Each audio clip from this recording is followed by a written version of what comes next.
Hi there, and welcome to Elevator Pitch Economics. In today's video, we're going to talk about behavioural economics and how that links to obesity.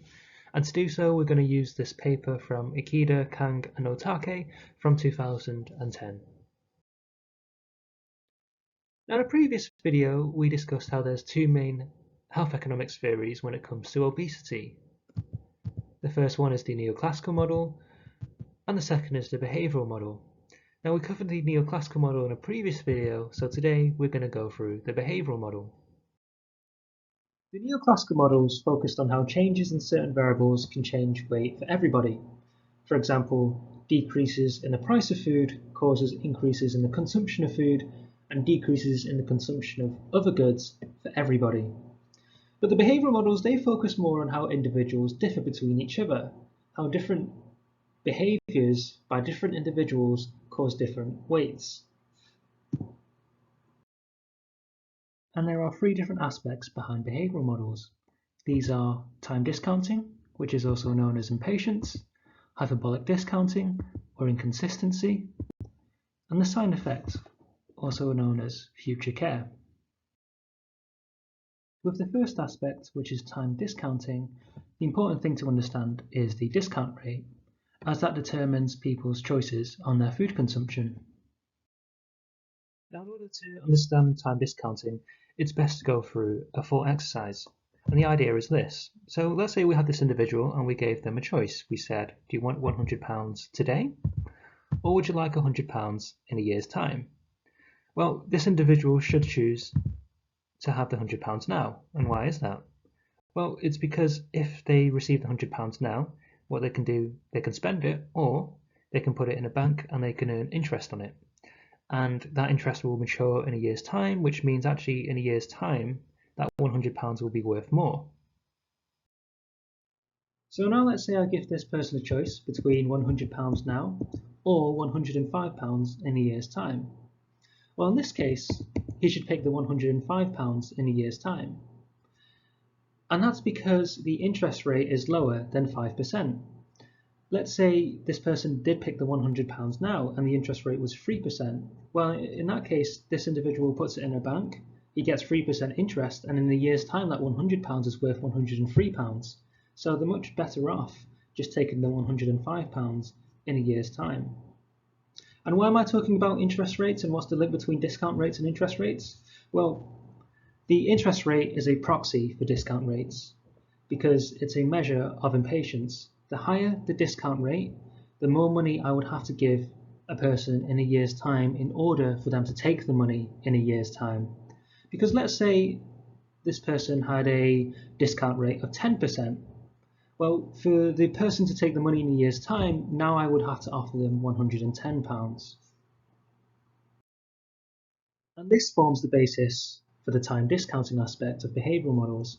It basically says that individuals have different discount rates, and these different discount rates means that some individuals, those with the higher discount rates, have a stronger preference for present consumption. And it's these impatient individuals who consume more now and will end up with a higher BMI. The next aspect is hyperbolic discounting, and this is the idea that discounting varies with delay. So there'll be certain people who are hyperbolic discounters, and for them, they will have high discount rates for things which occur over short time horizons, but they'll have a much lower discount rate when it comes to things which occur over much longer time horizons. To demonstrate this, let's say we had a person, and this person was trying to decide whether or not they wanted a Mars bar. The nearest place to get a Mars bar is an underground station, which is a 10-minute walk from the office. Well, this person looks at the benefits and the costs, and they decide that they won't get the Mars bar because the costs outweigh the benefits.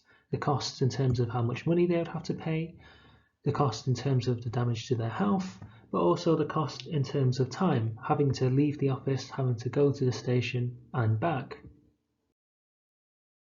Now let's say this person comes back into the office the next day. This person still wants a Mars bar, but now they've noticed that a new vending machine has been put in the office. Now this person, they will get a Mars bar because the benefits they outweigh the costs. It's much easier for them to get a Mars bar. All they have to do is go downstairs. So they'll go downstairs and get the Mars bar. And this is the idea behind hyperbolic discounting. Hyperbolic discounters will make time inconsistent choices when it comes to their diet and their healthcare. And this is bad for two main reasons. For one, when a new vending machine gets put in the office, or when a new restaurant opens up nearby, or when a new fast food joint opens up nearby, all of a sudden these people are changing their choices, and now they are going to the vending machine, they are going to the restaurants, and they are going to the fast food joints. The other reason is because when it comes to investing in your health capital, when it comes to exercise, and when it comes to, say, a healthier diet, the benefits, they occur over a much longer time horizon. They occur over a lifetime. But because hyperbolic discounters care less about things which occur over a longer time horizon, they are much less likely to invest in their health capital. And for these two reasons, hyperbolic discounters have a higher BMI. The final aspect of the behavioural models is the sign effect, and this is the idea that for some individuals, losses are discounted at a much lower rate than gains. To demonstrate this, it's basically saying that if an individual values gaining £100 now and gaining £105 in a year's time, it's not the same as them valuing losing £100 now and £105 in a year's time, because losses are discounted at a lower rate. Instead, it's the same as them losing £102 in a year's time, or something lower. The idea behind a sign effect is there are certain people who will have the sign effect, and these people will control food consumption and avoid the future costs of obesity.